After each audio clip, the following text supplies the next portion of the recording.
नमस्कार दोस्तों, स्वागत है आप सबका अपने चैनल पर। मैं राष्ट्रीय पारिक आप सबका स्वागत करती हूँ। हम कर रहे थे राजस्थान अध्ययन की सीरीज़ और हम हैं पाठ नंबर 8 पर, कक्षा 8वीं के। पाठ का नाम है जन जागरण एवं सामाजिक सुधार। हम कर रहे हैं जन जागरण एवं सामाजिक सुधार कर रहे हैं हम। तो हमारे पाठ की स्टार्टिंग में दी गई है कि जो हमारा देश है, भारत देश है, वो एक लोकतंत्रात्मक देश है। इसी के साथ में लोकतंत्रात्मक देश है, हम ये बात पढ़ते हैं। आगे देखिए, लोकतंत्र में सरकार अपने नागरिकों के लिए प्रत्येक स्तर पर लोक कल्याणकारी पहल करती है। हमारा संविधान सामाजिक, आर्थिक एवं राजनीतिक स्तर पर लोकतांत्रिक मूल्यों की स्थापना पर जोर देती है। तो यहाँ पे शब्द है सामाजिक, आर्थिक एवं राजनीतिक स्तर पर लोकतांत्रिक मूल्य की स्थापना। यही 3 शब्द आते हैं हमारे भारत के संविधान की उद्देशिका में: सामाजिक, आर्थिक और राजनैतिक न्याय। इसी साथ में मैं आपको एक बार उद्देशिका सुनाती हूँ, ये हमें याद होनी चाहिए। हम भारत के लोग भारत को एक संपूर्ण प्रभुत्व संपन्न, समाजवादी, पंथ निरपेक्ष, लोकतंत्रात्मक गणराज्य बनाने के लिए तथा उसके समस्त नागरिकों को सामाजिक, आर्थिक और राजनीतिक न्याय, विचार, अभिव्यक्ति, विश्वास, धर्म और उपासना की स्वतंत्रता, प्रतिष्ठा और अवसर की समता प्राप्त करने के लिए तथा उन सब में व्यक्ति की गरिमा और राष्ट्र की एकता और अखंडता सुनिश्चित करने वाली बंधुता बढ़ाने के लिए दृढ़ संकल्प होकर अपनी इस संविधान सभा में आज तारीख 26 नवंबर 1949 को, यानी कि 1949 को, एतद द्वारा इस संविधान को अंगीकृत, अधिनियमित और आत्मर्पित करते हैं। और ये जो हमारी भारत संविधान के उद्देश्य का, इसमें आज तक एक ही बार हुआ है संविधान संशोधन। कौन सा हुआ है? 42वां संविधान संशोधन हुआ है 1976 के अंदर हुआ है। कब हुआ है? 1976 के अंदर हुआ है। इसमें राष्ट्र की एकता शब्द जोड़ा गया है और क्या जोड़ा गया? प्रभुत्व संपन्न, लोकतंत्रात्मक गणराज्य शब्द, ये शब्द जोड़े गए हैं। आगे हम पाठ पर चलते हैं। अभी हम शुरू करते हैं भूदान एवं भूमि सुधार। प्राचीन काल से चली आ रही जमींदारी प्रथा के कारण भूमि स्वामित्व की विषमता का विकराल समस्या के रूप में उभर कर आई है। आज़ादी के बाद सरकार ने कानून बनाकर जमींदारी प्रथा को समाप्त कर दिया। जमींदारी प्रथा जो अब समाप्त है, पहले थी, लेकिन कानूनों की आड़ में जमींदारों ने किसानों के पास उपजाऊ जमीन का हक होने से रोक लिया। जमीनी स्वामित्व की विषमताओं के कारण देश में कई जगह हिंसा की घटनाएं होने लगी। उसी समय विनोबा भावे ने 18 अप्रैल 1951 को, किसने? विनोबा भावे ने कब? 18 अप्रैल 1951 को तेलंगाना के एक छोटे से गांव तिरुचिरापल्ली में। पूछा जाए कि किसने भूदान आंदोलन की शुरुआत की, तो विनोबा भावे ने की। कहाँ से की? तिरुचिरापल्ली, जो कि तेलंगाना का एक गांव है, और कब की? 18 अप्रैल 1951 को की थी। इस आंदोलन का मुख्य उद्देश्य क्या था? इस आंदोलन का मुख्य उद्देश्य था जमीनी स्वामित्व की विषमता को दूर करना। भूदान आंदोलन का उद्देश्य क्या? जमीनी स्वामित्व की विषमता दूर करना। विनोबा भावे ने भूस्वामियों से उनकी कुल जमीन का 6वां हिस्सा मांगा, यानी कि 1/6 भाग मांगा।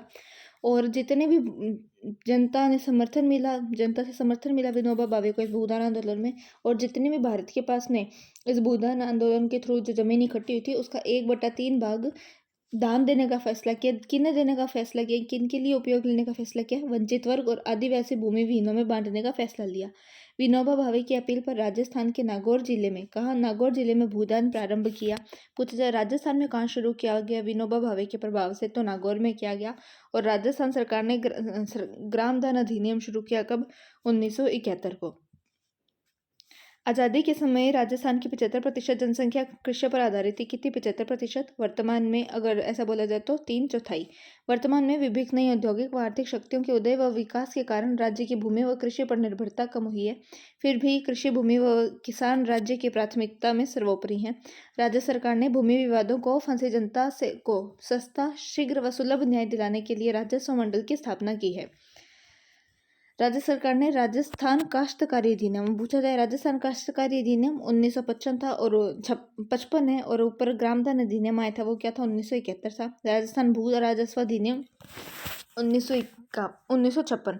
पूछा जाए भू राजस्व अधिनियम 1956, बोला जाए काश्तकारी अधिनियम 1955 और ग्रामदान अधिनियम 1971। और भारत में भूदान आंदोलन कहाँ से शुरू हुआ था? भारत में भूदान आंदोलन शुरू हुआ था तिरुचिरापल्ली, तेलंगाना से। और राजस्थान में कहाँ से शुरू हुआ है? नागौर से शुरू हुआ है। सरकार भूमि की गुणवत्ता सुधारने के व पैदावार बढ़ाने के लिए सिंचाई सुविधाओं, नवीन कृषि तकनीकों आदि सुविधाओं के विस्तार हेतु लगातार प्रयासरत है। अब है आगे अस्पृश्यता उन्मूलन। आधुनिक भारत में राजा राम मोहन राय, कौन राजा राम मोहन राय, ज्योतिबा फुले, रामास्वामी नायकर, महात्मा गांधी आदि ने जातिगत भेदभाव और असमानता को दूर करने का प्रयास किया है। इसी तरह राजस्थान में भी स्वतंत्रता से पूर्व दयानंद सरस्वती, गोविंद गुरु, मामा बालेश्वर, हरिपा उपाध्याय आदि समाज सुधारकों के नाम का उल्लेख किया जाता है, जिन्होंने सामाजिक भेदभाव को दूर करने का प्रयास किया। समानता लोकतंत्र का आधार है। समानता लोकतंत्र का आधार है, अतः भारत के प्रत्येक नागरिक को कानून के समक्ष समान माना गया है। सभी को कानून का समान संरक्षण प्राप्त है, अर्थात संविधान के अनुसार राज्य के किसी भी व्यक्ति को धर्म, नस्ल, जाति, वर्ण, लिंग या जन्म के आधार पर भेदभाव नहीं करेगा। संविधान के अनुच्छेद 17 में, किसमें? संविधान के अनुच्छेद 17 में अस्पृश्यता को दंडनीय अपराध घोषित किया गया है। और जो 18 है ना, उसके अंदर ये जो उपाधियां मिली हुई थी ना पहले की, कि राजा या फिर महाराजा धीराज जो ली हुई थी लोगों ने, तो वो उपाधियां जो है वो खत्म कर दिया था। और 17 में क्या किया? जो छुआछूत या अस्पृश्यता उसको दंडनीय अपराध घोषित किया। अस्पृश्यता उन्मूलन के लिए भारत सरकार ने नागरिक अधिकार संरक्षण अधिनियम 1955 लागू किया गया। अब तक कितने कानून आ गए? एक ग्रामदान अधिनियम आ गया। ग्रामदान अधिनियम कब का था? ग्रामदान अधिनियम था 1971 का। फिर एक आया था 1955 के अंदर, कौन सा आया था? 1955 में आया था काश्तकारी अधिनियम, 1956 में आया था भू राजस्व अधिनियम। अब 1955 में क्या है? नागरिक अधिकार संरक्षण अधिनियम। राज्य सरकार ने भी अस्पृश्यता नियम 1955 को अपने यहाँ प्रभावशाली रूप से लागू किया। इसी तरह राजस्थान में केंद्र सरकार द्वारा अनुसूचित जाति जनजाति अत्याचार निरोधक कानून, अनुसूचित जाति जनजाति अत्याचार कानून 1989 को भी सख्ती से लागू किया गया। दलितों के आर्थिक अधिकारों के संरक्षण हेतु विशेषकर उनकी जमीन पर अतिक्रमण करने वाले तथा उच्च वर्ग के लोगों द्वारा निजी जमीन में बेदखल करने वाले लोगों के खिलाफ कार्यवाही का प्रावधान है। वर्तमान में सामाजिक न्याय एवं अधिकारिता विभाग मुख्यतः शिक्षा, सामाजिक आर्थिक विकास, अनुसूचित जाति जनजाति, आर्थिक पिछड़ा वर्ग या बोल तो इकोनॉमिकली वीकर सेक्शन EWS, अन्य पिछड़ा वर्ग, महिलाओं, बच्चों के कल्याण के लिए कार्य करता है। अब हम पढ़ते हैं महिला शिक्षा एवं महिला सशक्तिकरण। पंडित जवाहरलाल नेहरू ने कहा है, किसने कहा है? पंडित जवाहरलाल नेहरू ने कहा है कि आप किसी भी राष्ट्र में महिलाओं की स्थिति को देखकर उस राष्ट्र की हालत बता सकते हैं। किसने बोली है ये बात? ये बोली है पंडित जवाहरलाल नेहरू, चाचा नेहरू ने बोली है। राजस्थान के संदर्भ में पंडित नेहरू का कथन बहुत ही प्रासंगिक हो जाता है। यहाँ के इतिहास में वीर महिलाओं की गाथाएं देखने को मिलती है। फिर भी राजस्थान के समाज में पितृसत्तात्मक मानसिकता, व्यवहार, रूढ़िगत मान्यताओं के चलते महिलाओं की स्थिति बहुत ही विचारणीय है। लिंगानुपात, साक्षरता, स्वास्थ्य, रोजगार आदि क्षेत्रों में राजस्थान की महिलाओं की स्थिति संतोषजनक नहीं थी। इसलिए महिलाओं की स्थिति को सुधारना हमारी सरकार के लिए एक बड़ी चुनौती है। स्वतंत्रता के समय महिला साक्षरता दर बहुत कम थी। अभी वर्तमान में तो क्या है? 52.12% है। कितनी है? 52.12% है। लेकिन जब स्वतंत्र हुए थे हम, तब लगभग 2.51% इतनी ही थी। स्वतंत्रता के बाद से ही विभिन्न प्रोत्साहन योजना के माध्यम से महिला शिक्षा को बढ़ावा दिया गया, जिसके परिणामस्वरूप जनगणना 2011 के आंकड़ों के अनुसार राजस्थान की महिला साक्षरता 52.12% है, जो सन 1951 में कितनी थी? 2.5% थी। तो सोचो, स्वतंत्रता के समय और कम थी। फिर है महिलाओं का विकास और सशक्तिकरण। राज्य सरकार की प्राथमिकता में सामाजिक और आर्थिक विकास के संबंधी धाराओं में महिलाओं को भूमिका को प्रोत्साहित करने का प्रयास सरकार द्वारा किया जाता है। अब महिला सशक्तिकरण के लिए राज्य सरकार के प्रमुख प्रयास की राज्य सरकार प्रयास क्या क्या कर रही है? पहला है राज्य महिला आयोग। राज्य महिला आयोग में कितने सदस्य हैं? 1+3 सदस्य हैं। कितने हैं? 1+3 सदस्य हैं, यानी कि टोटल 4 सदस्य हैं, जिनमें से एक अध्यक्ष। और जो ये राज्य महिला आयोग है, इसकी स्थापना कब हुई है? 15 मई 1949 को हुई है। कब हुई है? 15 मई 1999 को हुई है। और इसका जो मुख्यालय है वो कहाँ पर है? इसका मुख्यालय है जयपुर के अंदर। और इसकी वर्तमान अध्यक्ष तो कौन है? रिहाना रियाज चिश्ती। कौन है? रिहाना रियाज चिश्ती है वर्तमान अध्यक्ष। कौन है? रिहाना रियाज चिश्ती। अगर पूछा जाए कि इसकी पहली अध्यक्ष कौन थी, तो जो इसकी पहली अध्यक्ष थी वो कौन थी? कांता काथुरिया। कांता काथुरिया पहली अध्यक्ष कौन थी? कांता काथुरिया। वर्तमान कौन है? रिहाना रियाज चिश्ती। स्थापना ये 15 मई 1999 में। और मुख्यालय कहाँ पर है? ये जयपुर के अंदर है। ये महिलाओं के प्रति अनुचित व्यवहार की जांच राज्य लोक सेवाओं में महिलाओं के प्रति भेदभाव दूर करना तथा महिलाओं की दशा में सुधार की दृष्टि से प्रभावी कदम उठाता है। आयोग जनता में सीधी सुनवाई, जन संवाद, शिकायत तथा समाचार पत्रों में प्रकाशित समाचारों पर संज्ञान के आधार पर कार्यवाही करता है। राज्य महिला आयोग में एक अध्यक्ष व 3 सदस्य होते हैं, यानी कि एक अध्यक्ष प्लस 3 सदस्य, टोटल पूछा जाए तो 4 है। अध्यक्ष का जो कार्यकाल है वो 3 वर्ष का होता है। फिर है महिला स्वयं सहायता समूह कार्यक्रम। महिला स्वयं सहायता समूह कार्यक्रम में क्या है? महिलाओं को रोजगार देने एवं आर्थिक रूप से आत्मनिर्भर बनाने के लिए यह कार्यक्रम चलाया जा रहा है। इसमें 10 से 20 महिलाएं स्वयं निर्णय लेकर अपना एक समूह बनाती है, अपनी छोटी छोटी बचत के माध्यम से स्वावलंबन की प्रवृत्तियां विकसित करती है और स्वरोजगार की राह पर आगे बढ़ती हैं। इन समूहों द्वारा निर्मित उत्पादों की बिक्री के लिए सरकार अवसर उपलब्ध कराती है। फिर है महिला घरेलू हिंसा निरोधक अधिनियम। सीधा आ जाएगा महिला घरेलू हिंसा निरोधक अधिनियम जो का 2005 का है। हिंसा से संरक्षण और तुरंत राहत देने के उद्देश्य से भारत सरकार द्वारा यह अधिनियम लागू किया गया। इस अधिनियम में घरेलू हिंसा को व्यापक रूप से परिभाषित किया गया है। राजस्थान में इस अधिनियम के तहत महिला एवं बाल विकास विभाग के कौन है? महिला एवं बाल विकास विभाग के सभी उपनिदेशकों, बाल विकास परियोजना अधिकारियों एवं प्रचेताओं को संरक्षण अधिकारी नियुक्त किया गया है। राज्य के सभी अस्पतालों, प्राथमिक स्वास्थ्य केंद्रों, सामुदायिक स्वास्थ्य केंद्रों को चिकित्सा सुविधा के रूप में अधिकृत किया गया है। अगला जो है वो कौन है? राजीव गांधी किशोरी सशक्तिकरण योजना, या फिर बोला जाए तो सबला। नाम क्या है पूरा? राजीव गांधी किशोरी सशक्तिकरण योजना। इसमें क्या है? इस योजना के अंतर्गत किशोरियों के पोषण और स्वास्थ्य स्तर को सुधारने, साक्षरता, कौशल विकास तथा सामाजिक मुद्दों पर बेहतर समझ विकसित करने का प्रयास किया जाता है। यह योजना 11 से 18 वर्ष की विद्यालय न जाने वाली अथवा बीच में विद्यालय छोड़ देने वाली किशोर बालिकाओं के लिए संचालित है। पूछा जाए कौन सी योजना जो 11 से 18 वर्ष की जो बालिकाएं हैं, जिन्होंने या तो विद्यालय बीच में छोड़ दिया या जो स्कूल नहीं जाती, उनके लिए संचालित की जा रही, तो राजीव गांधी किशोरी सशक्तिकरण योजना, या फिर बोला जाए तो क्या बोलते हैं, सबला। अब है बेटी बचाओ बेटी पढ़ाओ। कल भी कई बार नाम आए थे इसका। इसको कैसे किया था हमने? बीबीबीपी। और 2015 के अंदर ये जो है शुरू हुई थी, बेटी बचाओ बेटी पढ़ाओ योजना, जनवरी 2015 के अंदर। किस लिए हुई थी? देश भर में घटते बाल लिंगानुपात को ध्यान में रखकर की गई थी। यह महिला और बाल विकास मंत्रालय, ये इंपॉर्टेंट है कि इसमें कौन कौन से है, कौन कौन है इसके अंदर? तो इसमें है महिला और बाल विकास मंत्रालय, स्वास्थ्य एवं परिवार कल्याण मंत्रालय तथा मानव संसाधन मंत्रालय की संयुक्त पहल है। किस किस की है? विकास मंत्रालय, महिला और बाल विकास मंत्रालय, स्वास्थ्य एवं परिवार कल्याण मंत्रालय और मानव संसाधन मंत्रालय। और कौन है? मानव संसाधन मंत्रालय की संयुक्त पहल है। इसके तहत कन्या भ्रूण हत्या रोकने, विद्यालयों में लड़कियों की संख्या बढ़ाने, विद्यालय छोड़ने वाली संख्या को कम करने, शिक्षा के अधिकार के नियमों को लागू करने और लड़कियों के लिए शौचालयों के निर्माण में वृद्धि करने का उद्देश्य निर्धारित किया गया है। तो इसमें मेन इंपॉर्टेंट का बात क्या है कि ये 2015 से शुरू की गई है। कब से शुरू की गई है? ये 2015 से शुरू की गई है। और इसके अंदर है कौन कौन है इसमें? तो महिला और बाल विकास मंत्रालय है, महिला और बाल विकास मंत्रालय है इसके अंदर, स्वास्थ्य एवं परिवार कल्याण मंत्रालय और मानव संसाधन मंत्रालय है। अब है महिला सशक्तिकरण के लिए जो और चलाए गए हैं कानून है, वो कौन कौन से हैं? तो कौन से हैं? हिंदू उत्तराधिकार, दत्तक ग्रहण एवं संरक्षण अधिनियम 1956 का, पर इसका संशोधन हो गया 2005। दहेज निषेधाधिकार 1961 और बाल विवाह निषेध अधिनियम 1925, जो कि अभी संशोधित वर्तमान कौन सा है? 2006 है। अब है मतदान प्रक्रिया। विद्यालय में बाल संसद को चुनाव हो रहे थे। सभी विद्यार्थी मतपत्र पर निशान लगा रहे कर अपनी पसंद के कक्षा प्रतिनिधि का सम्मान कर रहे थे। तभी गीता शिक्षक से पूछते कि गुरुजी, क्या सभा, लोकसभा, विधानसभा व लोकसभा के लिए भी प्रतिनिधियों का चुनाव इसी तरह का होता है? गुरुजी ने बताया कि अधिकांश चुनावों में इलेक्ट्रॉनिक वोटिंग मशीन यानी कि ईवीएम, इलेक्ट्रॉनिक वोटिंग मशीन का प्रयोग किया जाता है। ईवीएम के प्रयोग में मतपत्र पर मुहर लगाने के स्थान पर मशीन पर बटन दबाकर अपने पसंद के उम्मीदवार को वोट दिया जाता है। ईवीएम द्वारा अधिकतर 16 उम्मीदवारों को वोट दिया जाता है। इनमें से अंतिम बटन नोटा का होता है।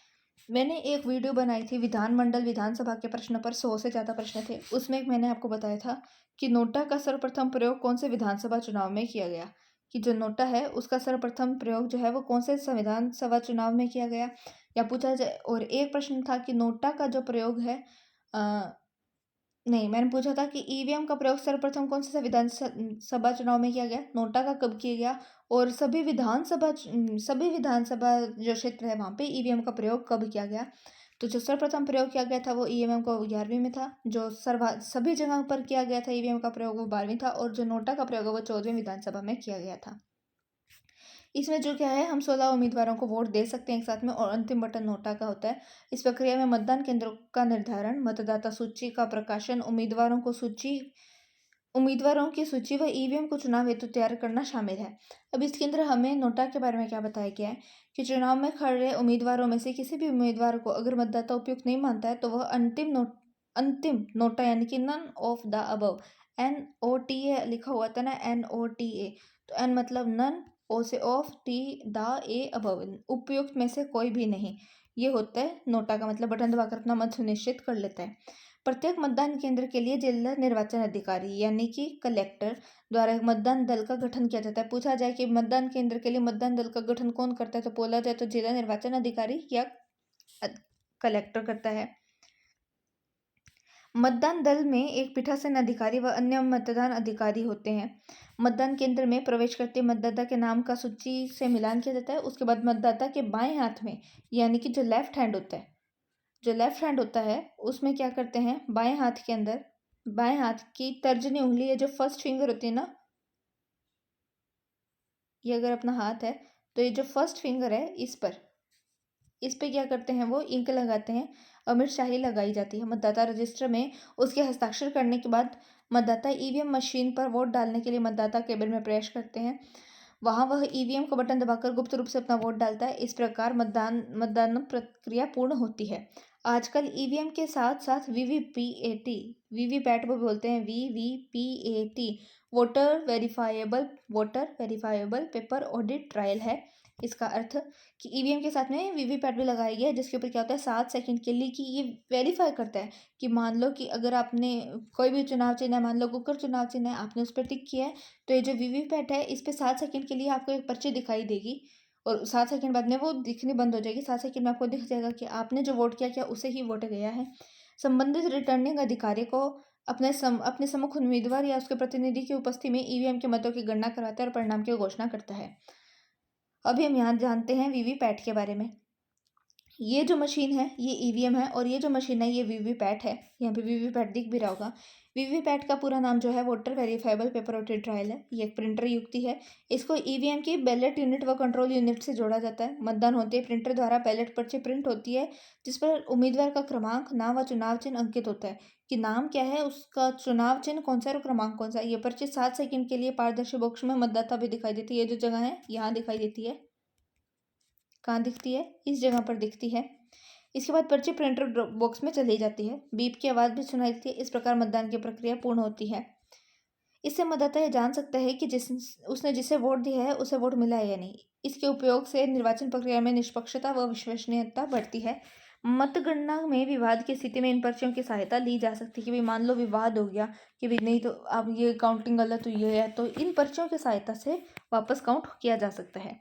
अब आगे है सुव्यवस्थित मतदाता शिक्षा और निर्वाचक सहभागिता यानी कि स्वीप, SWEEP, स्वीप। अब स्वीप को इंग्लिश में पूछा जाए कि भाई इंग्लिश में स्वीप क्या हो गया, SVEEP, ये स्वीप है, यानी कि systematic voters education and electoral participation program. क्या है SVEEP? Selective voter education and electoral participation program यह है। और अगर हिंदी में बोला जाए तो सुव्यवस्थित सिस्टमेटिक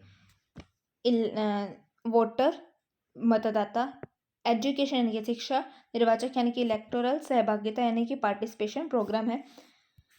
अब है क्या ये स्वीप? मतदाताओं, नागरिकों और निर्वाचकों को निर्वाचन प्रक्रिया के बारे में प्रशिक्षित करने और उनकी सहभागिता बढ़ाने हेतु निर्वाचन विभाग द्वारा बहुमुखी कार्यक्रम को सुव्यवस्थित मतदाता शिक्षा और निर्वाचक सहभागिता कहते हैं। स्वीप क्या है कि निर्वाचन विभाग द्वारा चलाई गई है, निर्वाचन प्रक्रिया के बारे में प्रशिक्षित करने और उसकी सहभागिता बढ़ाने के लिए चलाई गई है। अब इसके 2 उद्देश्य है। पूछा जाए 2 उद्देश्य क्या क्या है? एक तो है सूचित मतदान और एक है सूचित मतदान। सूचित मतदान में क्या मतलब है? जागरूकता के साथ मत देना, और सूचित मतदान है निष्पक्ष और नीतिपरक मतदान देना। अब है सूचना का अधिकार, राइट टू इंफॉर्मेशन, रिट, जिसके बाद जो हम कहते हैं रिट, राइट टू इंफॉर्मेशन, रिट। किसी भी समाज में विभिन्न वर्गों में सामाजिक संगठनों द्वारा किसी खास कानून को बनाने के लिए सरकार से मांग की जाती है। इन मांगों के प्रति सरकार संवेदनशील होते हुए कानून का निर्माण करती है। ऐसा ही एक उदाहरण हमारे राजस्थान में देखने को मिलता है। अब इम्पोर्टेंट बात आएगी, राजस्थान में राजसमंद जिले की भीम तहसील के देवडुंगरी में मजदूरों एवं किसानों ने अपनी मजदूरी से संबंधित सरकारी रिकॉर्ड जैसे हाजिरी भुगतान रजिस्टर की प्रक्रिया मांगने के लिए संघर्ष किया। इसी मांग के आधार पर सन 2000 के अंदर राजस्थान में सूचना का अधिकार कानून बनाने वाला पहला राज्य बना। मतलब बोला जाए ना कि पूरे भारत में तो कब बना था, मतलब भारत सरकार ने जो सूचना का अधिकार अधिनियम है ये 2005 में लाया, लेकिन ये जो सूचना का अधिकार कानून है वो राजस्थान में पहले बन गया था 2000 के अंदर। राजस्थान और सूचना का अधिकार कानून लागू करने वाला राजस्थान देश का पहला राज्य था। और शुरू कहाँ से हुई थी बात, कि राजसमंद जिले के भीम तहसील के देव डुंगरी में मजदूरों और किसानों ने किया था ये चीज़, उसके थ्रू ये बात आगे उठी थी। धीरे धीरे सूचना के अधिकार का संघर्ष आंदोलन का रूप लेते हुए राष्ट्रव्यापी हो गया। जनता की भावना को स्वीकार करते हुए भारत सरकार ने सूचना का अधिकार अधिनियम 2005 बनाया। यह कानून सरकारी स्तर पर जन भागीदारी में पारदर्शिता को बढ़ाने का शक्तिशाली कदम साबित हुआ। इस कानून के माध्यम से आम व्यक्ति सरकार अथवा किसी भी सरकारी विभाग से सूचना प्राप्त कर सकता है। अब है निःशुल्क और अनिवार्य बाल शिक्षा का अधिकार अधिनियम। शिक्षा को सरल एवं सुलभ बनाने के उद्देश्य से भारत सरकार द्वारा यह अधिनियम 2009 में आरटी बोलते हैं ना, राइट टू एजुकेशन, तो आरटी 2009 में बनाया गया। इसी तरह राजस्थान सरकार ने राजस्थान निःशुल्क अनिवार्य बाल शिक्षा अधिकार अधिनियम 2010 बनाया, जो 1 अप्रैल 2011 को लागू हुआ। बना 2010 में है यह अधिनियम। कौन सा? राजस्थान निःशुल्क अनिवार्य बाल शिक्षा अधिकार अधिनियम। लागू कब हुआ? 1 अप्रैल 2011 को, यानी कि अगले सेशन में लागू हुआ है। इस अधिनियम में 6 से 14 आयु वर्ग के बच्चों को निःशुल्क एवं अनिवार्य प्राथमिक शिक्षा यानी कि 1 से 8वीं तक का प्रावधान किया गया है, ताकि कोई भी बच्चा शिक्षा से वंचित ना रहे। इस अधिनियम के तहत बच्चा अपनी आयु अनुसार निर्धारित कक्षा में कभी भी प्रवेश ले सकता है। निजी स्कूलों में कमजोर व पिछड़े वर्गों के बच्चों के लिए 25% सीटें आरक्षित होती है, जिसके बदले सरकार द्वारा तय राशि स्कूलों में दी जाती है कि 25% बच्चे तो आरटीई के थ्रू ही आपके स्कूल में होने चाहिए। अब है बाल अधिकार। बाल अधिकार में हम क्या पढ़ते हैं? 20 नवंबर 1989, कब? 20 नवंबर 1989 यानी कि 1989 में संयुक्त राष्ट्र यानी कि यूएन की आम सभा द्वारा बाल अधिकार समझौते को पारित किया गया। बाल अधिकार समझौता यूएन ने पारित कब किया? 20 नवंबर 1989 को। और जो भारत ने साइन किया वो कब किया था? 1992 में साइन किया था। बाल अधिकार समझौता ऐसा पहला अंतर्राष्ट्रीय समझौता है जो सभी बच्चों के नागरिक, सांस्कृतिक, सामाजिक, आर्थिक एवं राजनीतिक अधिकारों को मान्यता देता है। इस बाल अधिकार समझौते पर भारत ने 1992 में हस्ताक्षर कर अपनी प्रतिबद्धता व्यक्त की। बच्चों के ये अधिकार 4 मूल सिद्धांतों पर आधारित है। अब ये 4 मूल सिद्धांत है कौन से? जीने का अधिकार, सुरक्षा का अधिकार, विकास का अधिकार और सहभागिता का अधिकार। कौन से हैं? जीने का अधिकार, सुरक्षा का अधिकार, विकास का अधिकार और सहभागिता का अधिकार। ये 4 जो है मूल सिद्धांत है। राज्य बाल अधिकार संरक्षण आयोग एवं राजस्थान राज्य बाल संरक्षण समिति बाल संरक्षण के मुद्दों के सामुदायिक स्तर पर क्रियान्वित व जागरूकता हेतु कार्य करती है। कौन? राज्य बाल अधिकार संरक्षण आयोग और राजस्थान राज्य बाल संरक्षण समिति। फिर है चाइल्ड हेल्पलाइन। चाइल्ड हेल्पलाइन के लिए एक नंबर है, कौन सा? 10 मतलब 1098। इसको कैसे याद कर लो? उल्टी काउंटिंग करते हैं ना, तो 1098 याद रखने में आसान रहेगा। चाइल्ड हेल्पलाइन क्या है? 1098 है। राज्य में कठिनाइयों में घिरे पीड़ित उपेक्षित लावारिस देखरेख और संरक्षण की जरूरत वाले बच्चों के लिए 24 घंटे निःशुल्क आपातकालीन पहुंच सेवा 1098 टोल फ्री टेलीफोन सेवा संचालित की जा रही है। राजस्थान में बाल संरक्षण की चुनौतियों जैसे बाल विवाह, कन्या भ्रूण हत्या, बाल लिंगानुपात, बाल श्रम, कुपोषण आदि के उन्मूलन एवं सुधार के लिए राज्य सरकार प्रयासरत है। और हमने जब जनगणना चैप्टर पढ़ा था, हमने क्या पढ़ा था? जो है 6 वर्ष से कम बच्चे, उनका लिंगानुपात क्या है? 888 है। अब हम ये भी जाने, क्या जाने, जो राजस्थान संपर्क पोर्टल है उसके बारे में, कि राज्य सरकार ने सितंबर 2019 को जन सामान्य की शिकायतों को दर्ज करने और समस्याओं का निराकरण करने का अभिनव प्रयास प्रारंभ किया है। इस पर कोई भी व्यक्ति कार्यालय में उपस्थित हुए बिना समस्याओं को ऑनलाइन दर्ज करवा सकता है। पंचायत समिति और जिला स्तर पर राजस्थान संपर्क केंद्रों पर निःशुल्क रूप से शिकायतों को दर्ज कराने की सुविधा उपलब्ध कराई गई है। सिटीजन कॉल सेंटर यानी कि 181 से शिकायत को दर्ज कराने व उसकी सूचना प्राप्त करने के लिए निःशुल्क सुविधा प्रदान की गई है। अब है साइबर सुरक्षा एवं साइबर अपराध। यह एक तरह की सुरक्षा है जो इंटरनेट से जुड़े हुए सिस्टम के लिए होती है। इसमें हार्डवेयर, सॉफ्टवेयर, डाटा को साइबर अपराध से बचाने हेतु सुरक्षित रखने का काम किया जाता है। बड़े बड़े कंप्यूटर विशेषज्ञ और आईटी के प्रशिक्षित लोग इस तरह के काम करने में सक्षम होते हैं।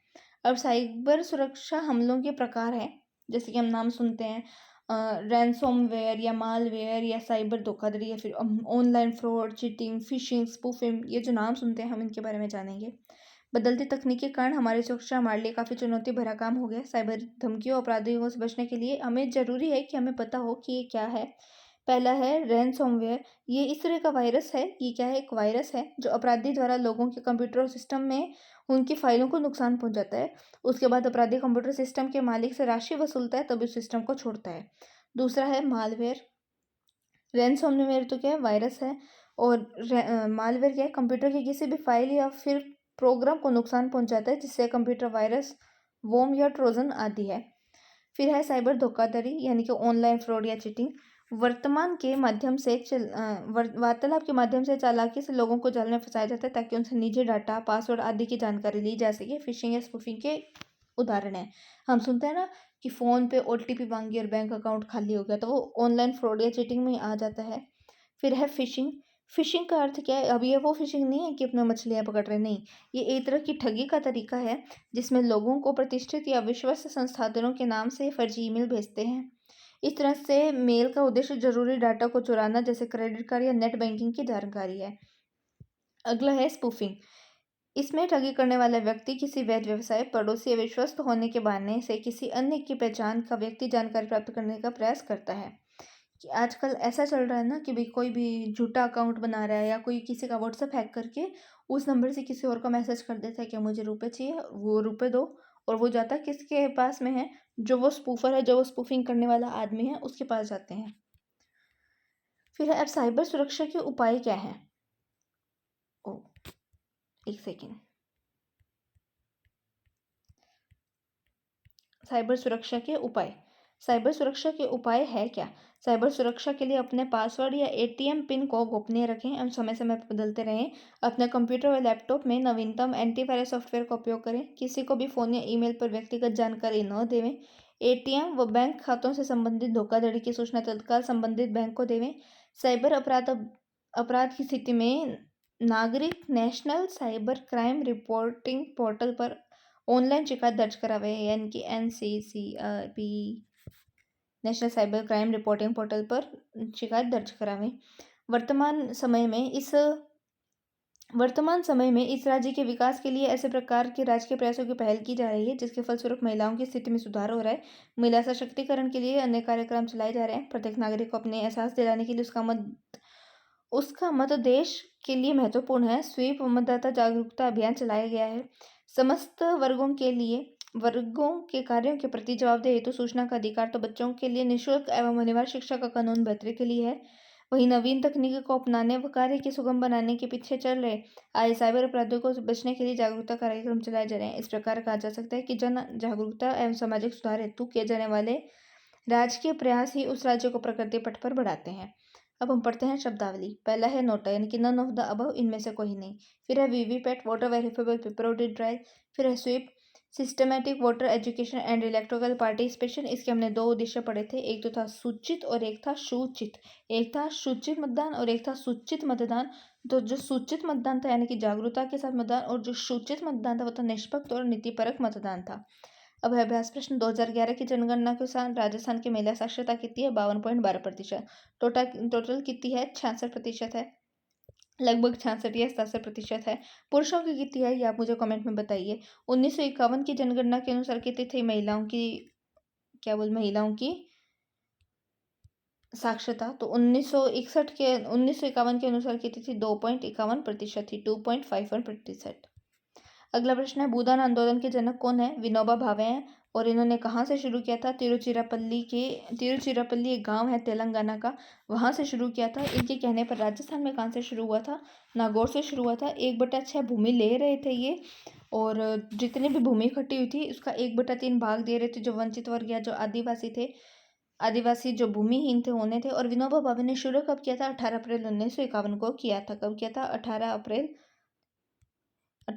1951 को शुरू किया था भूदान आंदोलन। अब हमें मैच करना है क्या वीवीपैट क्या है, voter verifiable paper audit trial, EVM electronic voting machine, NOTA इनमें से कोई नहीं है, नन ऑफ द अबव।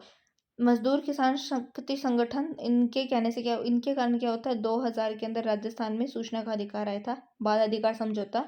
संयुक्त राष्ट्र संघ था, जो संयुक्त राष्ट्र संघ है वो ये जो मत लाया था, वो मत कब लाया था, वो मत लाया था वो 1989 में, और इंडिया ने कब साइन किया था, 1982 में। स्वीप कार्यक्रम क्या है हमने पढ़ लिया। बाल अधिकारों के बारे में बताइए। राज्य महिला आयोग का गठन कब किया गया, 15 मई 1999 को। भूदान आंदोलन का संक्षिप्त वर्णन बता दिया। सामाजिक सुधार में योगदान वाले समाज सुधारकों के नाम बताइए। साइबर सुरक्षा के उपाय। तो हमने जो पाठ है वो पूरा कर लिया है। इसी के साथ में हमारा जो 8वां पाठ है वो पूरा होता है। अब हम करेंगे कल 9वां पाठ, जिसका नाम है ग्रामीण व शहरी प्रशासन। अब हमारे 2 ही पाठ रह गए हैं, 9वां और 10वां। 10वां है राजस्थान में कला एवं संस्कृति, काफ़ी इंपॉर्टेंट टॉपिक है। तो मिलते हैं, इसी के साथ में हमारी आज की वीडियो यहीं ख़त्म होती है। वीडियो अच्छी लगी तो लाइक करें, शेयर करें, चैनल पर नए हैं तो सब्सक्राइब करना ना भूलें और बेल आइकन पर क्लिक कर दें। और हाँ, अगर आप एक बार सब्सक्राइब कर चुके हैं तो दोबारा सब्सक्राइब बटन पर क्लिक करने से आप अनसब्सक्राइब हो जाएंगे, तो आपके पास नोटिफिकेशन नहीं आएंगे। तो आपको एक ही बार सब्सक्राइब करना पड़ेगा, बार बार नहीं करना पड़ता है। और इस सब्सक्राइब का बटन जनरली वाइट या रेड होता है। अगर वो ग्रे हो गया है तो मतलब सब्सक्राइब्ड है। तो जय हिंद, जय भारत।